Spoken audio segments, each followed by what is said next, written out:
Utilisation des coordonnées d'un vecteur ou d'un point dans un repère qui n'est pas nécessairement orthogonal. Alors, bien se persuader que parler du repère O, vecteur I, vecteur J, ça revient exactement au même que de parler du repère formé par les points O, grand I et grand J. La définition des coordonnées d'un vecteur dans le repère avec des vecteurs, ça veut dire U, X, Y, ça signifie que U égale X fois I plus Y fois J.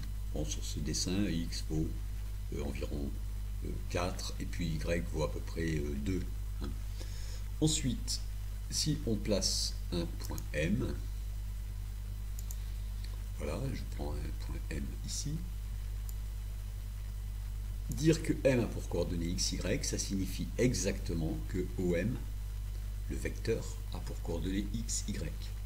Et en utilisant ces deux relations, le point M a pour coordonnées x, y dans le repère O, I, J, si et seulement si OM égale x fois le vecteur I plus y fois le vecteur J. Alors si on y voit très mal, on se place, on triche un peu sur la figure, voilà, et on prend un repère au moins orthogonal. Voilà. Là on voit quand même bien mieux. Je modifie un petit peu M ici. Voilà, pour avoir vraiment quelque chose de lisible. Voilà ici. On lit bien les coordonnées. Le vecteur OM, c'est combien de fois I? 4 fois I plus 2 fois J. Bon, ben, le point M a pour coordonnées 4, 2 dans le repère OIJ.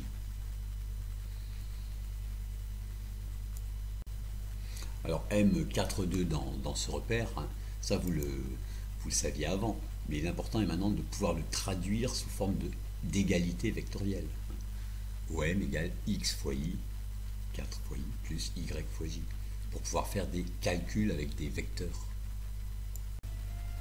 Alors, se souvenir d'abord de cette relation, en notant l'inversion avec DC parallélogramme, ce qui veut dire qu'on peut déplacer les vecteurs où on veut dans le plan. Ensuite, alors la relation de Schall, je ne la rappelle pas, tout le monde la connaît. Voilà, le lien entre les coordonnées des points et les coordonnées du vecteur correspondant. Se souvenir de ce que sont des vecteurs collinaires, ici un exemple.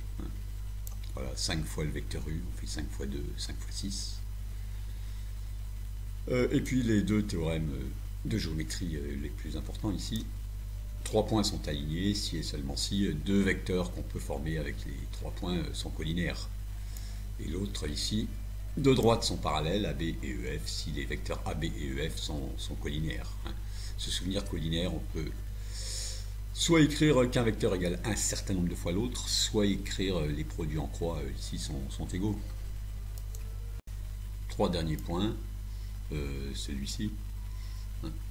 Si on a 2 vecteurs U et V, AU plus BV, on fait A fois U, c'est-à-dire AX et AY, plus B fois X' et B fois Y', d'où cette formule, assez essentielle aussi, quand même.